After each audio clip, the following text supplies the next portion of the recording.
So I'd like to welcome all of you once again. This is the last podcast of this half year. And thank you, Martin Kames, who of the Öko Institute is very kind to give this talk on what is otherwise a lovely evening, and one should be sitting out in a beer garden and not in front of a laptop. I'd also like to thank Florian and Oscar, who do the interpretations. I'd like to thank, as usual, Helle Pamke and the Luxembourg Stiftung, who I make these talks financially possible. And they've agreed to continue into the second half of the year. We'll see what we're going to do. We just have to see how the political and the climate situation develops in the next months, and then we'll decide what's coming. All right, that's it then. I'll turn this over to Martin. And Martin, once again, thank you very, very much for doing this tonight. Yeah, thank you, Matthew.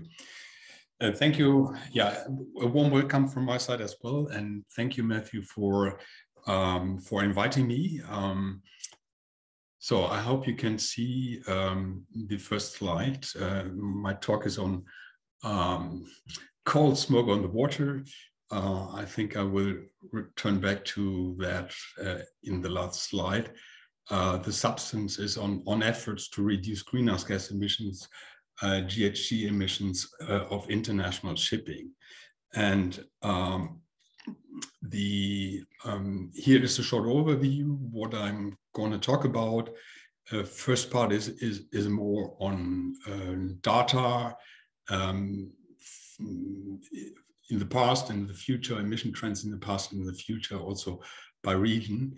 And then also what would be required from an environmental perspective, from a climate change perspective or climate mitigation perspective. And then the third topic is more how we got to the situation where we are, and also to explain why international maritime transport is different to other sectors, and why it's specifically difficult to agree on addressing these emissions.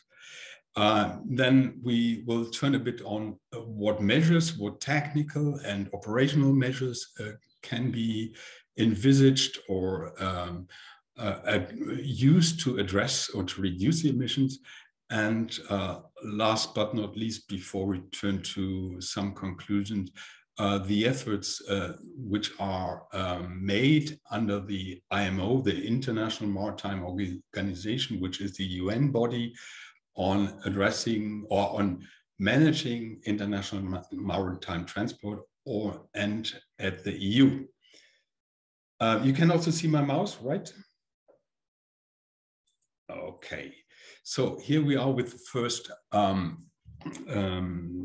information on just to understand what we are talking about. So we do have a fleet of some more than 50,000 ships which are regulated or which are sailing in international transport.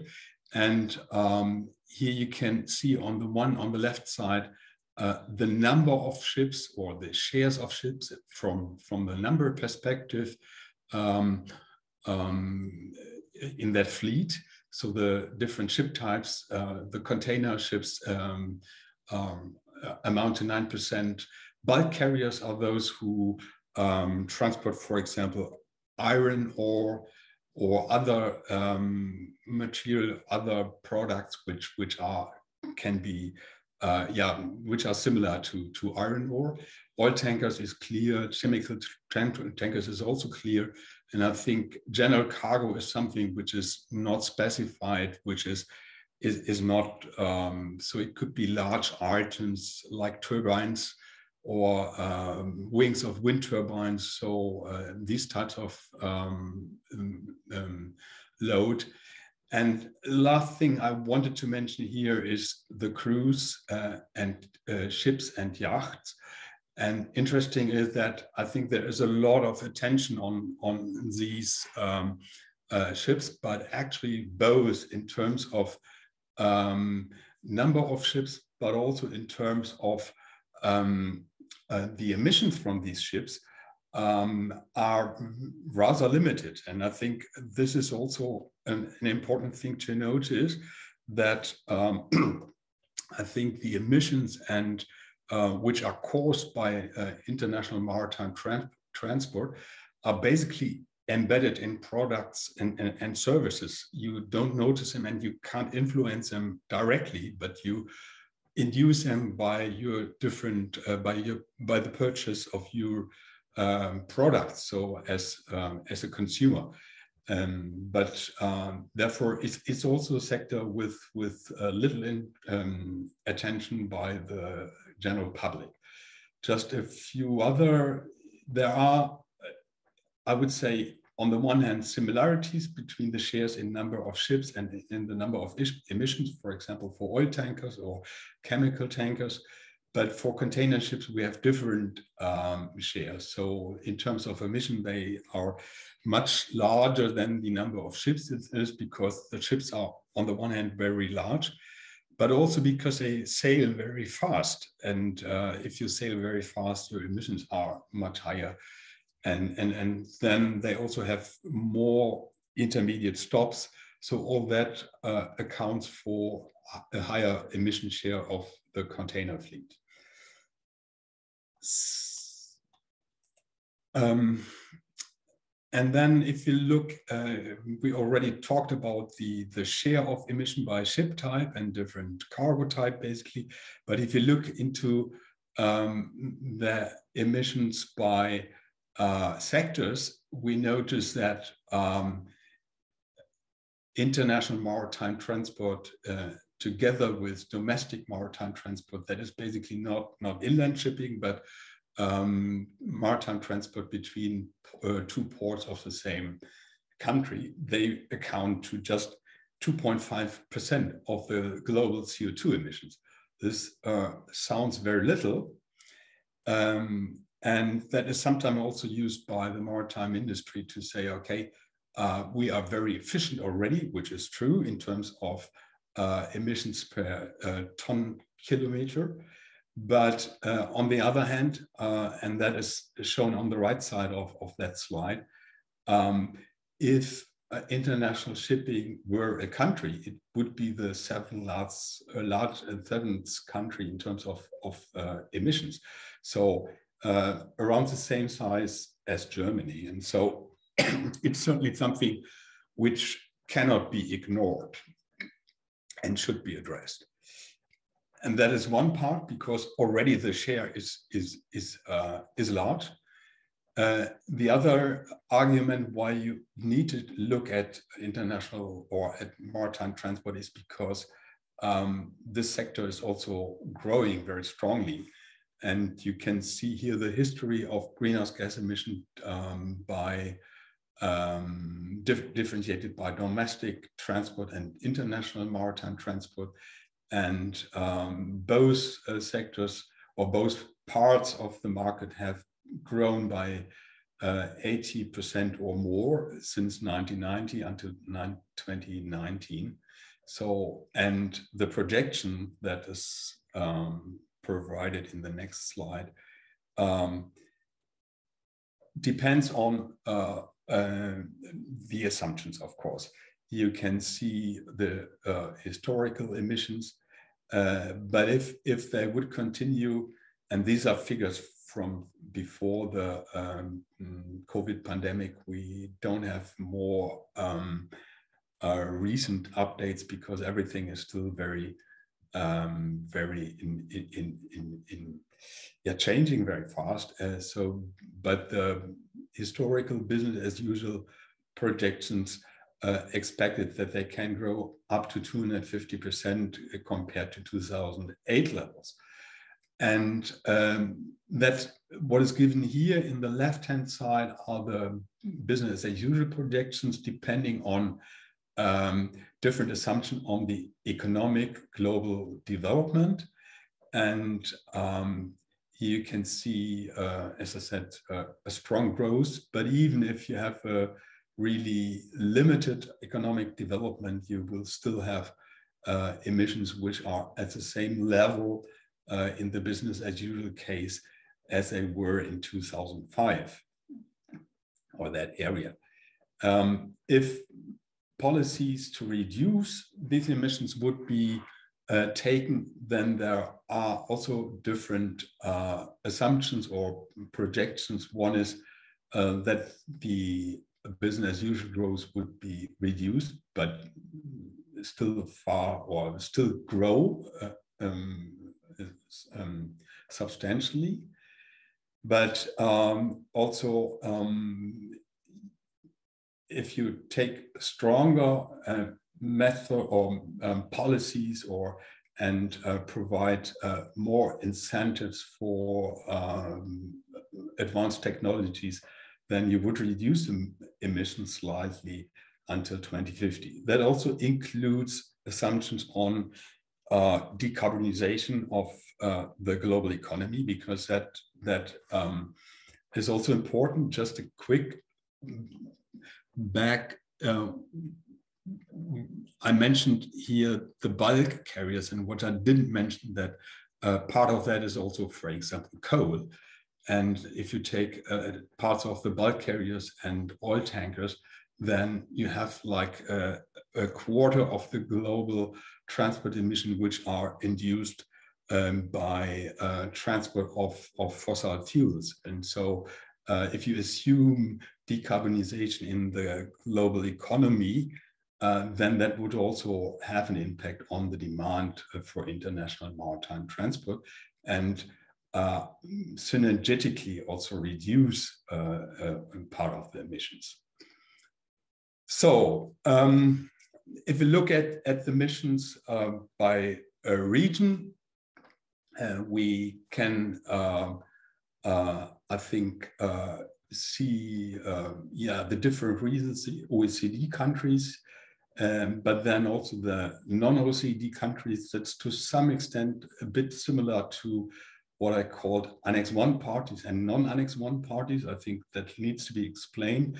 Both terms stem from the Kyoto Protocol under the UNFCCC, the United Nations Framework Convention on Climate Change.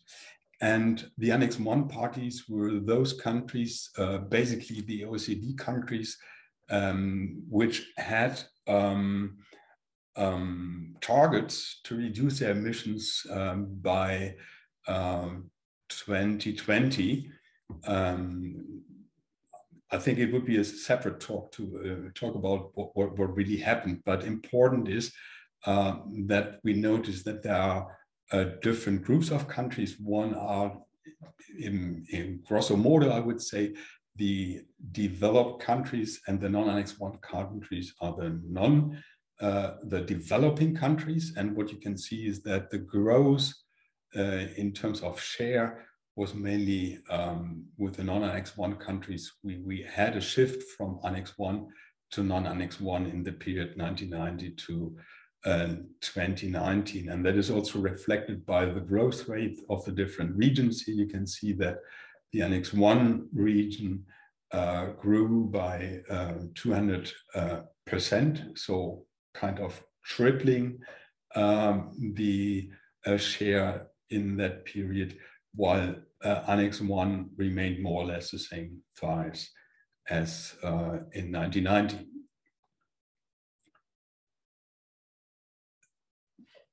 So this is already the second part of the talk, and here you can see the historical development, which we have seen in previous slides. But here also you can see the range of projections from current policy, so business as usual, which already includes some of the policies adopted under the International Maritime Organization. But what here is important is that the colleagues from Climate Action Tracker also calculated fair shares for individual countries and regions, and in the case of maritime transport and aviation, also for the sectors. And you can see that the green bar would be the fair share in 2050 of that sector. For certain countries, that would be certainly below 0. But for maritime transport, it would be quite close to about 10% of their emissions in 1990 of the sector's emissions. And so it's far away from the fair share. And also the targets which are already adopted under the IMO, we will get to that in a minute, are far beyond what would be required as a contribution from that sector. So why do we have the situation? And I think there's something which needs to be explained to understand that, and that's already the third part. And I think it's a bit tricky. Because in UNFCCC was adopted in 1992, and one main principle is that parties are responsible for emissions occurring on their territory. That is the territorial approach, which was of course practical for a number of reasons and was agreeable by all countries. But that also induced difficulties with regard to international aviation and maritime transport, which are usually also called bunker fuels in the terminology of the UNFCCC. And the problem is that these occur beyond the territories of parties above international waters. And so the approach which is feasible for all, for 95% of the emissions is not feasible for 5% of the emissions. And so from the very beginning, then the agreement was that in the inventories which compile the country's emissions, bunker fuels are included on a fuel sales basis, or emissions from bunker fuels, to be more correct, only as memo items. So they were not aggregated to the country's overall emissions, but just reported as memo items. And at the same time, there were working groups to develop methodologies how to allocate these emissions to parties. And I think 8 methodologies were discussed, and the working groups decided that several of them would be technologically, so from a data perspective, possible, so they could be applied. But the problem was that each of the methodologies would have provided advantage to one country, while it would have provided disadvantages to other countries. And there was no agreement possible where all countries said, okay, we think this is a fair approach for all of us. And after several years, then the discussion was just terminated. And particularly in the context of the Kyoto Protocol, and then the approach there was that in Article 2.2 of the Kyoto Protocol, that the parties, Annex 1 parties, I mentioned that already, so developing countries should pursue limitation or reduction of emissions working through International Civil Aviation Organization and the International Maritime Organization. So working through is the important thing here. And that induced another problem. So it looked like a solution, but in the end, it caused another problem which couldn't be solved for several years. And that was that under the UNFCCC, we do have a principle, common but differentiated responsibilities and respective capabilities, which is that the reason or the cause of climate change was mainly caused by Annex 1 parties, by the developed countries, and therefore they should take responsibility first for these emissions, for reducing these emissions. And and that is enshrined in the UNFCCC in the convention in 1992. On the other hand, the IMO has a different principle that says no preferential treatment.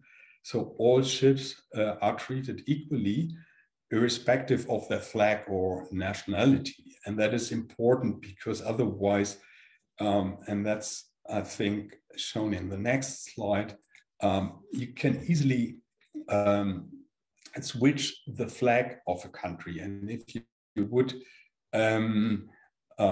base the regulation on the flag or nationality of a ship, then it would be easy to undermine any international regulation.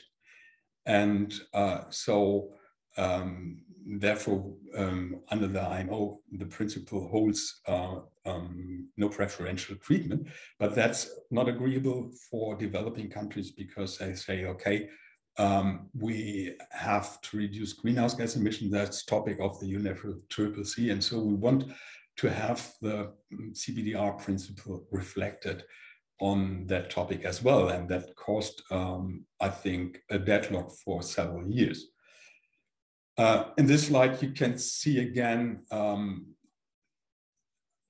what are the biggest flags, and I think that's also important here to note that the flag states are not necessarily Annex I countries, but on the opposite. So they are small island states, or Panama is a small country in Latin America or Middle America, which is important for shipping because of the canal. But still, it's, I think, larger shipping countries like China, Greece, or Japan are really at the bottom of the top 10 of the flag states. So, and then this is also, if you look at the trends, you can see on the one hand that the lines here are changing, and that is not only due to the reduction of emission, but also that ships are flagged from one state to the other. So that's not only emission trends, but also reflects the situation that flags can be changed very quickly. So turning to the next part, what can actually be done in order to reduce emissions at international transport? And we can distinguish between three different categories. On the first, of course, if you reduce transport demand, then you also have less transport demand for maritime transport, and then you have less emissions as well. I think there may be trends which are currently induced by the latest developments due to the COVID-19 pandemic, or also what also caused in supply chain difficulties, and so that I think there may be a reorientation over time on more regional production and less just in time, which both can reduce both the need for transport and, for example, also the speed of transport, which is also a cause of higher emissions. Then we have the operational measures, which would, on the one hand, things include like maintenance. If you, for example, clean the hull of a ship, this also reduces emissions, for example, by 2%. Speed is much more, has more impact. If you can, for example, reduce the speed or do reduce the speed by 10%, that would reduce the emission by 20%. So there is a exponential relationship between the action and the outcome here. And then, of course, you can also improve the logistic of international maritime transport. Actually, in some ports, it's still the case that you need to travel as fast as possible to get a slot for for debark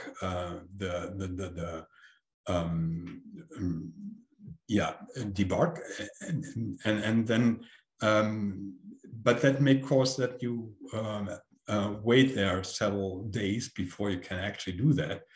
And this certainly could be managed more smartly, so then that ships, for example, could already reduce their speed, and instead of anchoring before the port. So that's the operational. And then technological, there are also two different main categories. One is on the hull design, including different codes, which could also improve the energy consumption and then reduce the greenhouse gas emissions. But more important is certainly which type of propulsion you apply. And this is, I would say, of all the measures, the one which has the highest potential in using the emission, and also should where we should put the most effort and attention to. And it's, on the one hand, the energy efficiency of the engines, but then of course also to transit from fossil energy to renewable energy. And that would include all wind, which is certainly something just supportive. So you can have different technologies, but I think for the main of the transport services, you can't can't rely on wind only, but it can reduce, if it's applied smartly, the consumption of fuels, and then reduce emissions. Biofuels is something which can have a transitional role, but I think the most important issue here, or technology, is climate neutral synthetic e-fuels. And I think it's important also to distinguish between biofuels and climate neutral synthetic fuels. The latter ones, the climate neutral synthetic fuels, are made from renewable electricity and produced through different processes into fuels which are don't emit more greenhouse gas and CO2 emissions than have been captured before.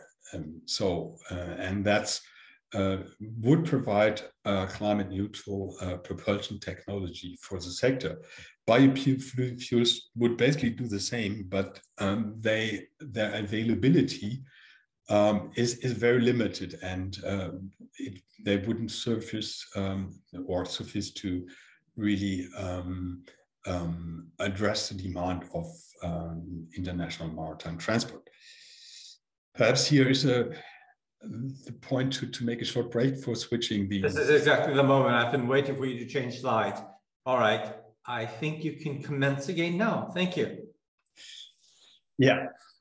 So, and since I mentioned that the synthetic e-fuels are important technology, I wanted at least to introduce the most important ones. This is, on the one hand, e-methanol. So methanol is already, e-ammonia, hydrogen, and e-diesel, e-hydrogen, of course. So E means that they're all produced from renewable electricity, and they all would be climate neutral. But they have, of course, different pros and cons, each of them. And I would say there's no one which is a clear favorite. E-methanol is very similar to, in terms of its characteristics for handling and for storing, to existing fossil fuels like diesel. And so the switch there would be easy also in terms of the retrofitting the infrastructure, both on land and on the vehicles. And it could be even used as a drop-in fuel on existing ships and engines, and retrofitting is possible. But the disadvantage there is that it requires CO2 as an input for producing the fuel. And CO2 can be made either from biofuels, but what is more, or can be captured from biofuels to be carbon neutral, which is difficult because biofuels, as I said already, are rather limited. And therefore the other technology which is envisioned there is the direct air capture. So that's basically a technology which is not available at scale, but the idea there is to capture the CO2 from the air and then provide it for it as an input for the production of the synthetic e-fuels. This is of course, because you need a lot of renewable energy for direct air capture, much more expensive than other technologies, for example, the ammonia route. For ammonia, you don't need CO2. You use ammonia is made from nitrogen, and nitrogen is a large part of the ambient air. So it's much easier to extract the nitrogen, which is used to produce ammonia from the air, and to produce renewable ammonia. So no CO2 required makes it comparatively cheap, but the handling is much more difficult. You have it's toxic, it's dangerous as well. You probably can't apply it on cruise ships, but only on the rest of the fleet. You have a higher loss in storage capacity because the room to store the same amount of energy is larger. The whole technology in the infrastructure and in vehicles has to be changed. And the last point is very important. These engines don't exist yet. And so we also don't know whether they, for example, would fully burn the ammonia. If not, if there is slip of ammonia from these engines, then this could be a bigger problem, because N2O would be the resulting emission. This would is a very potential greenhouse gas, and that could even make the outcome worse than using fossil fuels, depending on the amount. So it's certainly something which has to be observed and considered. Using hydrogen directly, maybe I should have explained that before, because hydrogen is also used for producing methanol, e-methanol, and ammonia. So from the electricity, you first produce e-hydrogen, and then you put either ammonia and nitrogen through the Haber-Bosch approach to produce e-ammonia, or you add CO2 through different processes and receive e-methanol. So, and if you don't have the second step in transforming the fuel, but use the hydrogen, the e-hydrogen directly, that could, of course, be in producing the fuel much cheaper. But on the other hand,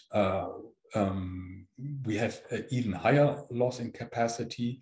We have more changes in terms of infrastructure. We probably also would shift to different types of engines, and the availability of this route for transocean going shipping is likely to be late or too late for the period where we need to do the transition to and decarbonization of the sector. And last but not least, you could also look at e-diesel, which is the most expensive option of these four fuels. But the advantage is that there is no change in infrastructure and vehicles. It could be just dropped in and with little changes really directly used. But because it's so expensive, nobody really expects that it would play a large role in the future fuel structure of maritime transport. But this could, so it could still serve certain segments of the market, and there could be synergies with aviation, because aviation would use a similar product, which is e-kerosene, which is similar to diesel. And so if you produce them together, then perhaps a certain share could be used for maritime transport as well. So that sounds technology straightforward, but what is important as well is to look at what amount of renewable energy would be required. And here you can see the projections for energy demand, which were derived from the figure I've shown for the maritime sector already in previous slides. We have done the same for aviation in the project for the Environmental Protection Agency. And the result is that if you look at the amount required for shipping in 2020, it would be 6.4 or 6.3 petawatt hours, which is a higher order of magnitude of kilowatt hours. And perhaps it's not important exactly how much it is, but the important thing is here, if you look at what is produced from which amount of renewable energy is produced in 2018. So it's slightly higher than that would be required, and basically can say that the current demand that would be required to produce the renewable or e-fuels for aviation and maritime sector would consume the whole renewable production which we currently have, and that doesn't include the growth until 2050 of growth in demand of that sector. And if you still want to go towards 2050 with that, then all capacity which would be added according to the latest trends in the next 10 years would only be available for the maritime sector or the aviation sector. So that explained that the challenge is large, because aviation and maritime are not the only sectors who would require the e-fuels and renewable energy. So we need that in all sectors. So certainly nothing what would be easy going, even if the technology seems to be technologically possible. So next section refers to what exactly has been done at IMO to provide incentives for these different mitigation technologies. And at IMO, I think the process started, actually, I would say around 2008, perhaps a few years earlier, like 2005 or 6. But then in 2008, there was a discussion, and you have to consider that the Kyoto Protocol was in 1997, so about 10 years before. And there was a clear message towards IMO to work on policies to reduce emissions from maritime transport. But in 2008, actually, there began the discussion on 10 proposals for market-based policies, which then didn't come to an agreement. So parties couldn't agree on any of the proposals. So it was put in the long grass, I would say. Formally, this discussion is not finished, but it's still on hold, but nobody will pick up it again. What was possible then a few years later was to agree on an energy efficiency design index for new ships. But the impact was that it reduced the emissions from business as usual, not the absolute emission, but the trend was reduced by some 2%. That at least were the assessments of different colleagues who made an impact assessment. Then in 2018, that it was again 10 years later, then the discussion on market-based policy started, and there was an agreement to establish a data collection system as a basis for market-based policies. And in that year, the IMO also agreed on an initial greenhouse gas reduction strategy, which has as a long-term goal, consider decarbonization in the second half of the century, which is very weak, but also the midterm targets by 2030 and 2050 were to reduce emissions by 40 and 70% in the CO2 intensity, not the emissions, and the absolute emissions by at least 50% by 2050. So that was certainly not decarbonization, or is not decarbonization by 2050. That is still the current goal of the IMO. But it's, yeah. In 2021, so last year, the IMO could agree on extending the technological approach from new ships to existing ships. It was called EEXI. And then there is a discussion on medium and long-term policies based on the data collection. And one is, for example, which is called the International Maritime Research and Development Board, and including also a maritime research fund. It has similarities to a market-based policy because it would charge $2 per ton of fuel, which is equivalent to 60 euro cent of ton of CO2. And if you compare that then with the current ETS price in Europe, which is 90 euro per ton of CO2, so it's certainly nothing to report home about.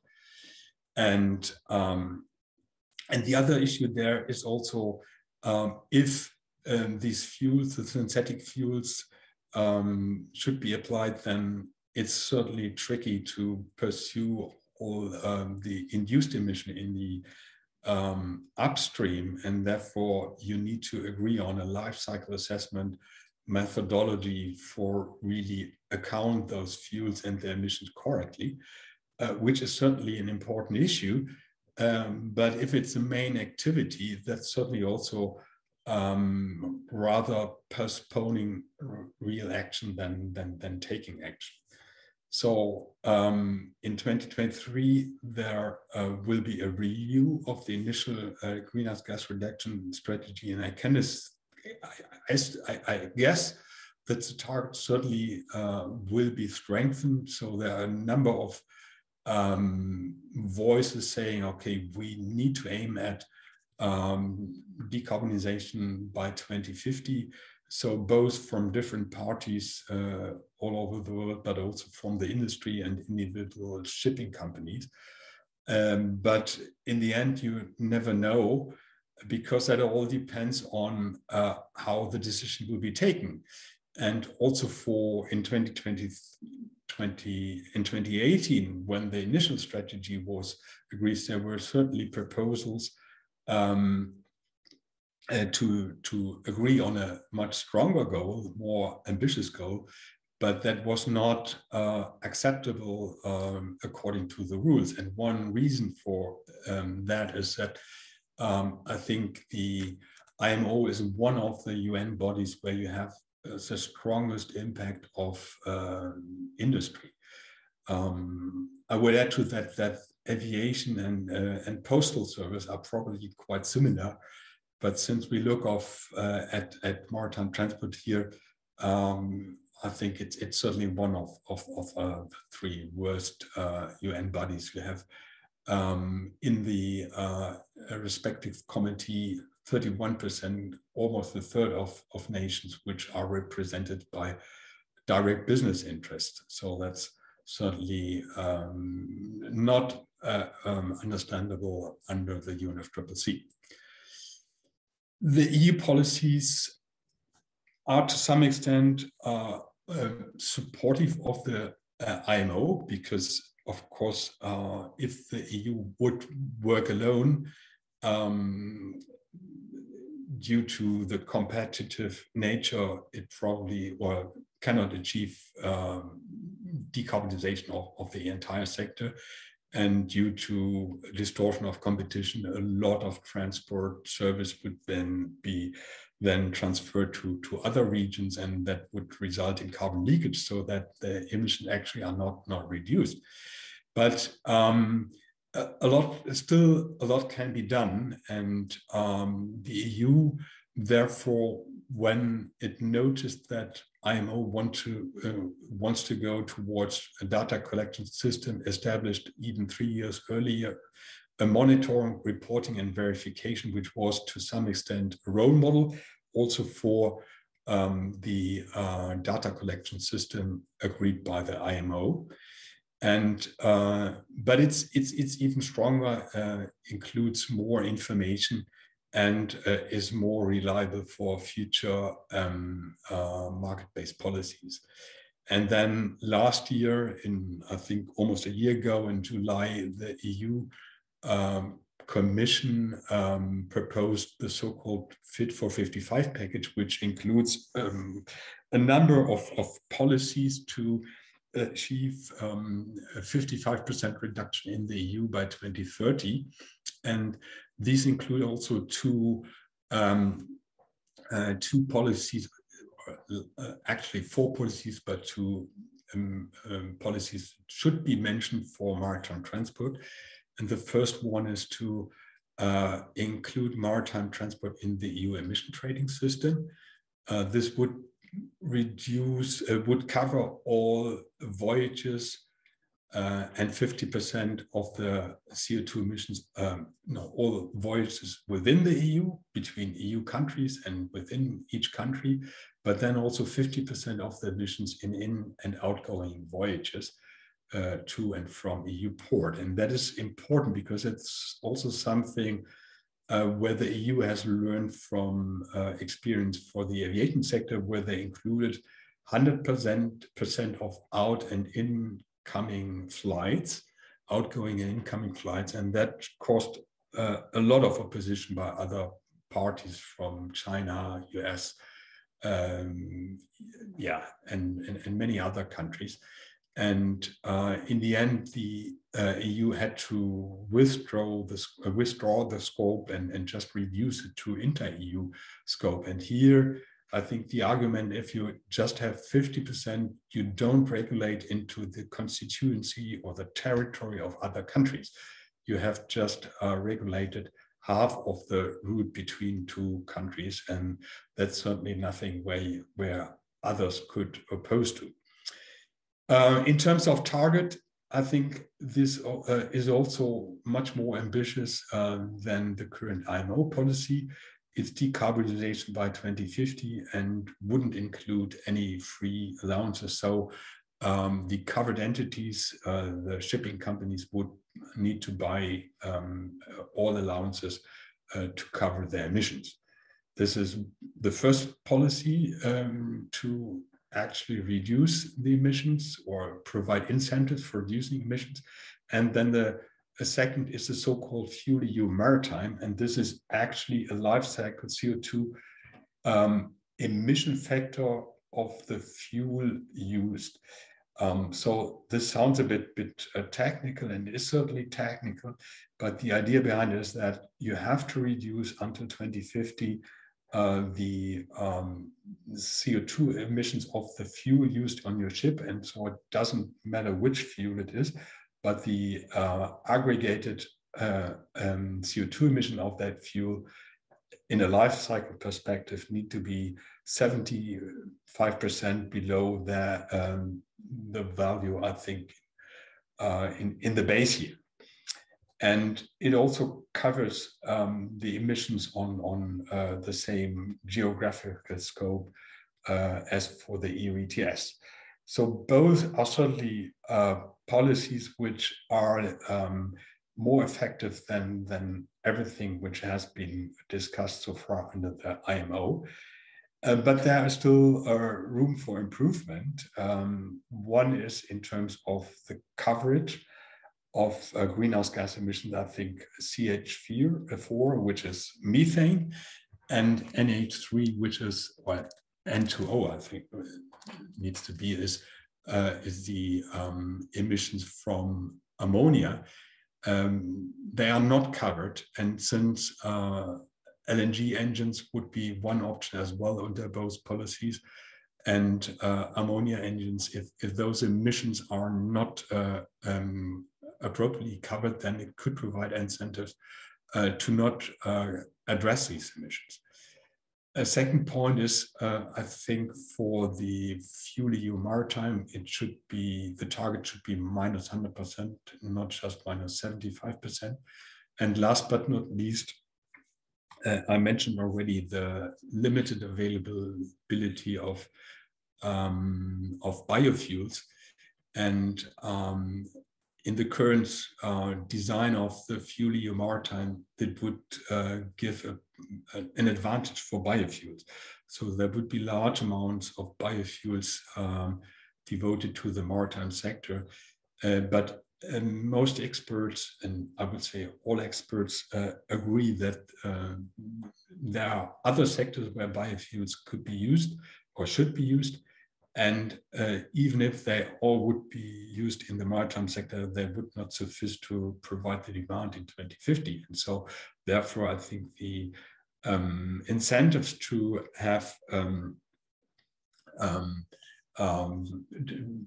to apply sustainable e-fuels should be done right away. And therefore, a sub-quota for e-fuels would need to be introduced, and that is also supported by many, both NGOs and industry stakeholders, but also by several governments in the EU. Last remark on that, and then that's my, then I come to the last slide, some wrap up.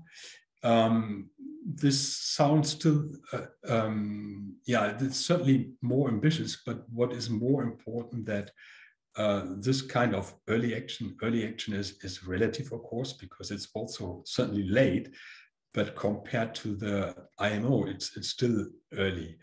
But this has accelerated for already progress under UN bodies. So if one region like the EU, a large region, really goes ahead as a front runner, then that could trigger processes at UN, at the IMO, as we, for example, have seen with the data collection system. I think the IMO might still discuss the data collection system if the IMO wouldn't have agreed on the MRV in 2050. So, last slide.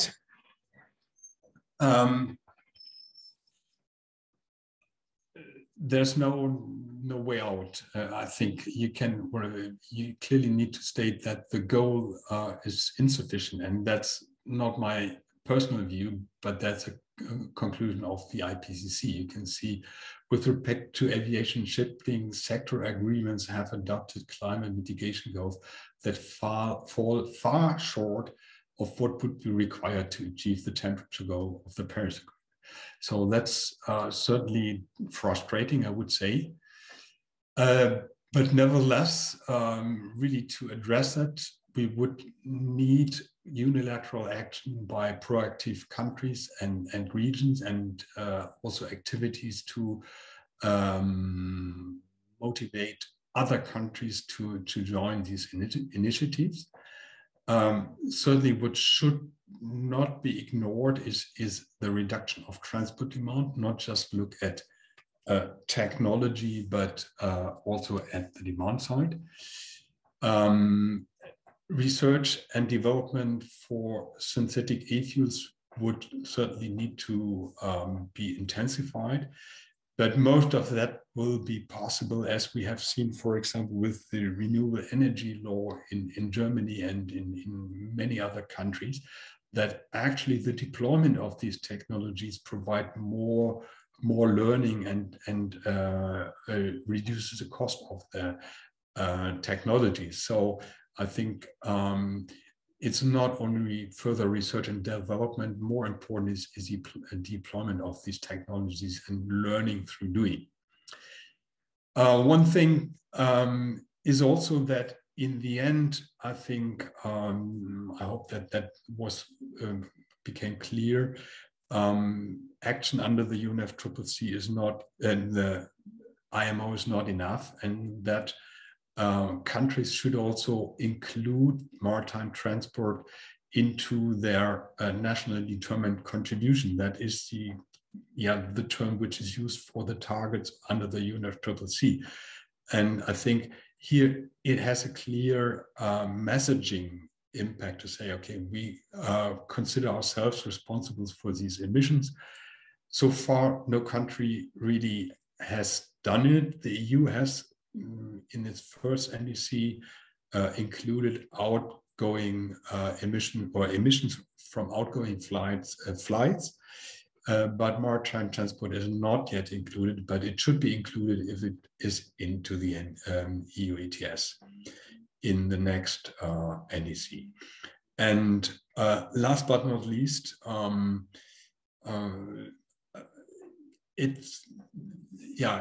progress is very slow, and but I think one needs still a lot of stamina to clear the smoke on the water. I don't see any quick fix of that, and so we still need to continue work on that and try to achieve as most as possible. Thank you. Thank you very much, Martin. Martin, before I go over to everyone else's questions, I wanted to ask a couple of my own. First of all, in the last 6 months, there's been a lot of attention drawn to the CO2 produced by military, and you do not have military ships in your graphs. Do they play a role at all, or are they just so minimal that you don't even include them? I don't know. I think that's a problem. They are not transparent, and so we don't have actually figures on that. That the same on military is excluded everywhere, and there are rough guesses of that, but they're not directly included in the inventories. So at least I guess they're not. They probably not, but I can't really say so. All right, so let me go to the first question because it's a bit similar to my second one, and that is, which are the proactive countries taking unilateral action? And then I wanted to ask about Maersk. They had recently announced something. Yeah. Proactive countries are, on the one hand, the Pacific Islands. They were also very important at the Paris Agreement. I think it's mainly the Marshall Islands which were really proactive there and compiled the coalition of ambition.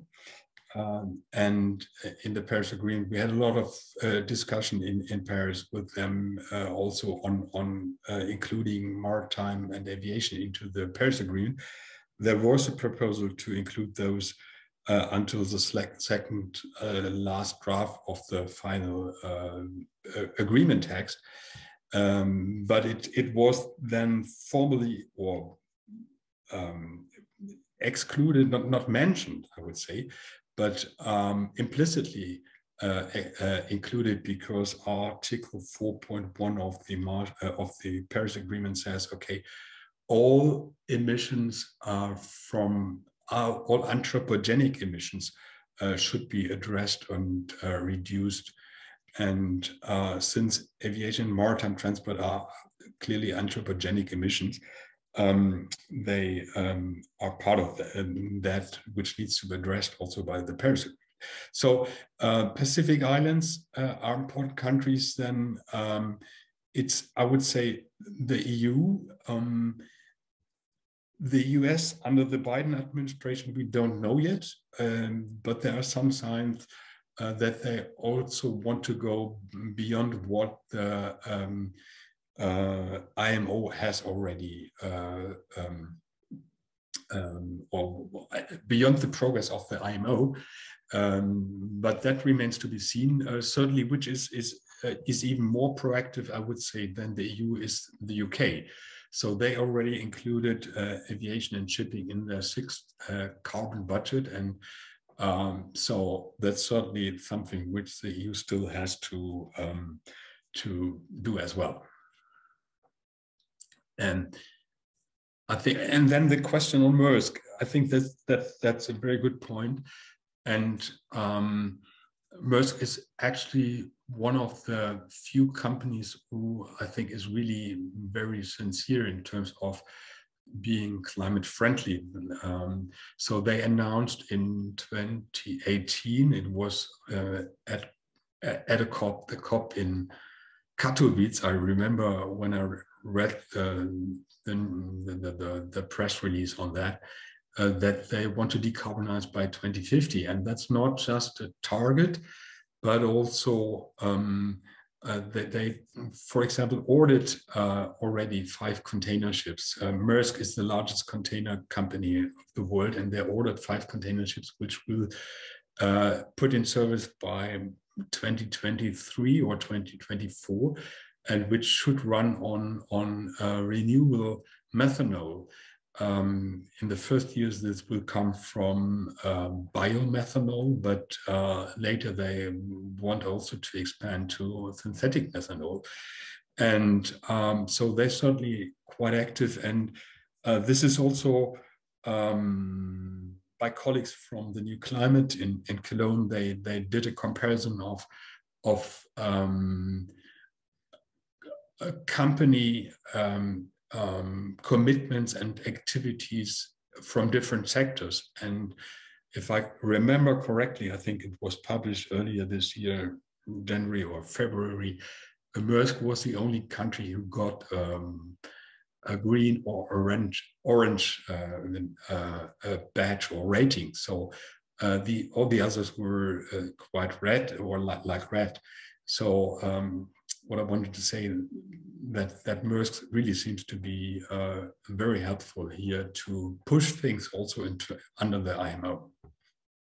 Next question is, are there already ships underway with e-fuels or any other alternative fuels? Yeah, alternative fuels, there are already like about 20 ships sailing on methanol, which is currently fossil methanol. So, but yeah, and then there are a few ferries running or sailing on electricity, battery electric propulsion, but there are no ships running fully on biofuels or synthetic e-fuels. Currently, we don't have these amounts. The amounts of synthetic e-fuels are very minor. I think the airport of Frankfurt is planning an installation to produce e-kerosene, and they intend to produce by 2023 or 2024, 3,500 tons per year in that year. And that gives you a flavor of well, what is possible. I think it could be scaled up then quite quickly, but currently we are still at the very beginning of that. All right, the next question is from Stefan Yersch. Question about measures to reduce emissions side. Are there already different freight rates for reduced speed of a shipment? And wouldn't reduced speed result in a shift to air freight transports? Avoiding anchoring, wouldn't this mean that transports are more point-to-point transports? Would that mean that we need more vessels to target the harbors which are skipped by the avoided anchoring with additional emissions? Let's go through them one at a time.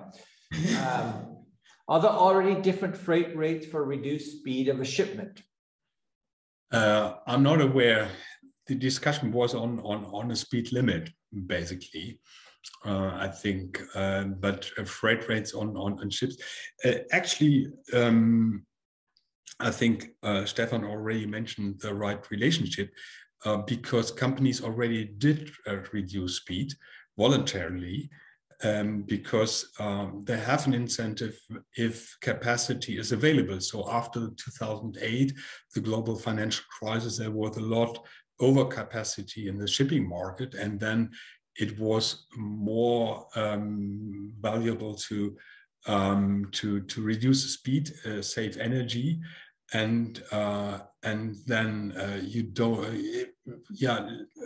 apply a larger amount of the capacity. So of course, speed and capacity have a relationship as well.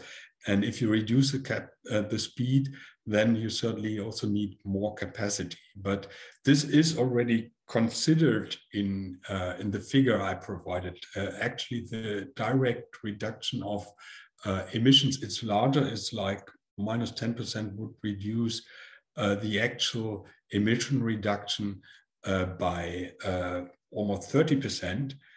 But then you need to stay longer, and that would again increase it to around 20%. So, we also did a calculation of the economics behind that, and there are certain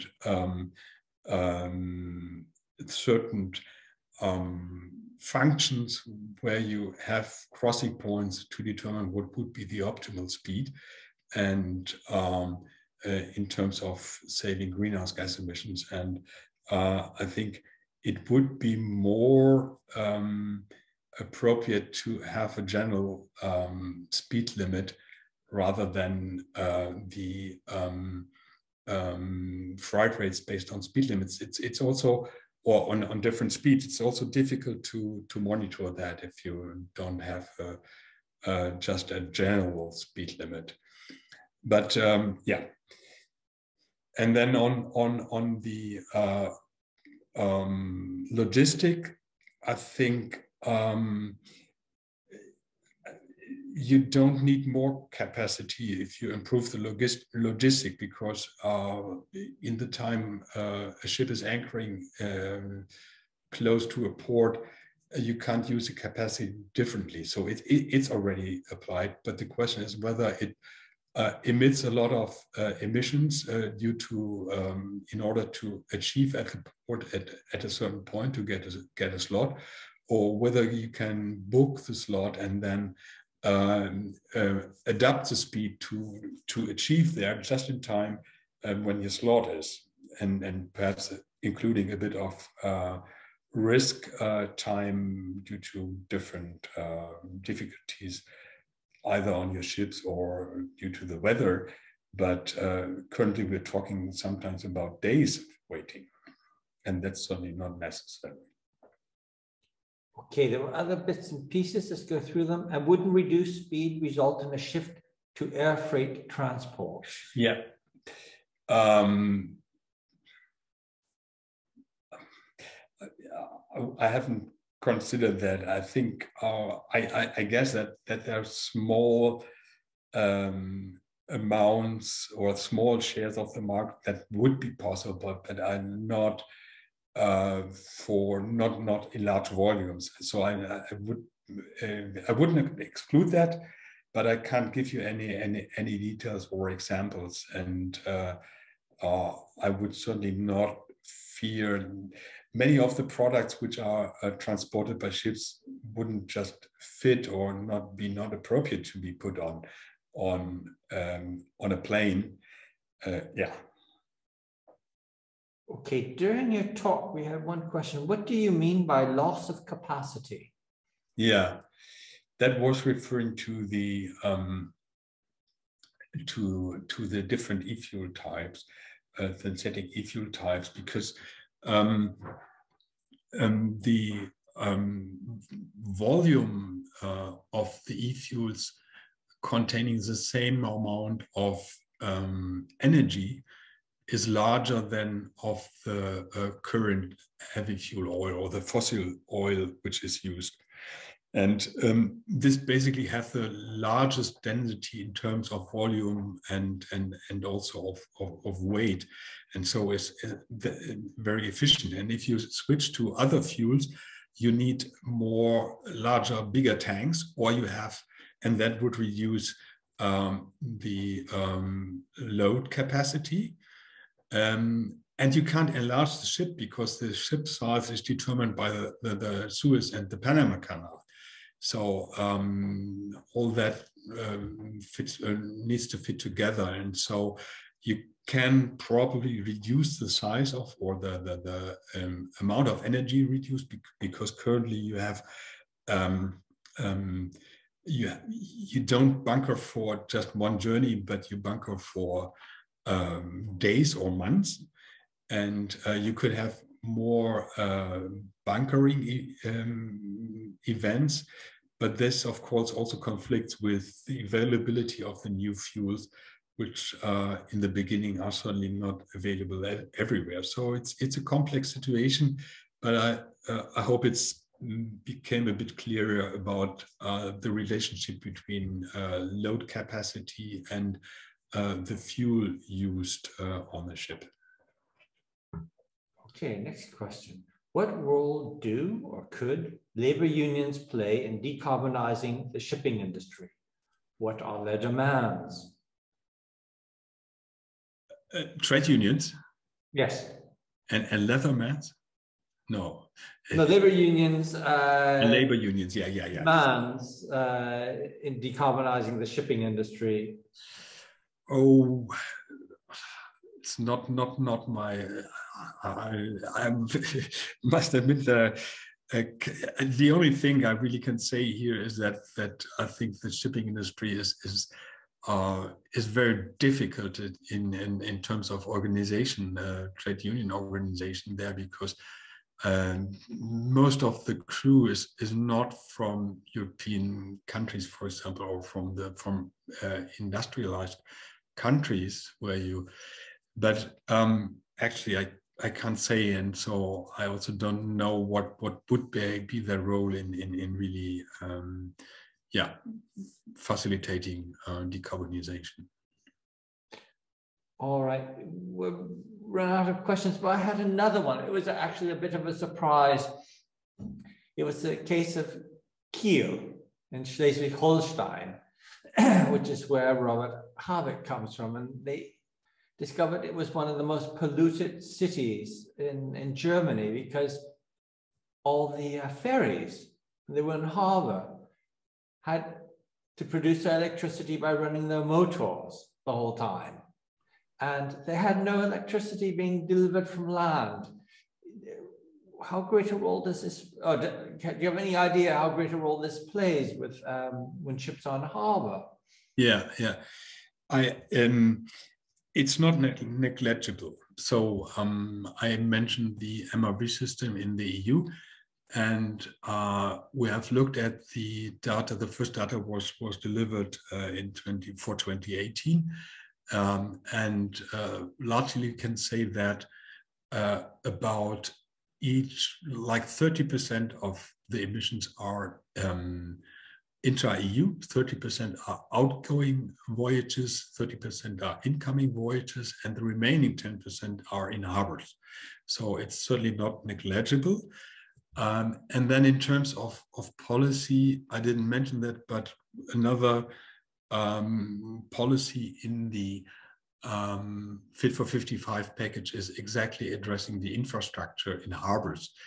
And they need to provide it's called AFIR, but I can't translate it into what it means actually.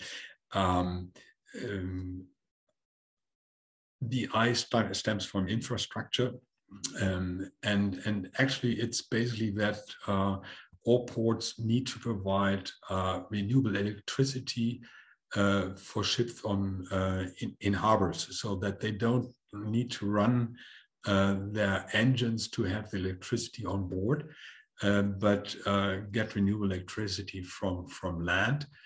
And of course, the ships as well have to adjust their technology on board, that they just can plug to the stations which are provided in the harbors. So it's certainly an issue or a topic for reducing the emissions as well. All right, Martin, I think we're through, to be quite honest. Does anyone have any further questions? This is your last chance. All right, then I'd just like to thank you very much, Martin. I'd like to thank you, Oscar and Florian, as well, and for all of you who participated this evening. Also, I haven't mentioned them, but Sven Bukin, who does the technical side of this, and Frank Engster, who does all the organization or whatever. And I guess we'll see each other in the autumn. Martin will see each other, I hope, very soon. All right, then I can just wish you all good night, and thank you all once again. Thank you also to Helle Panke and Luxembourg Stiftung for making this possible. All right, bye. Bye.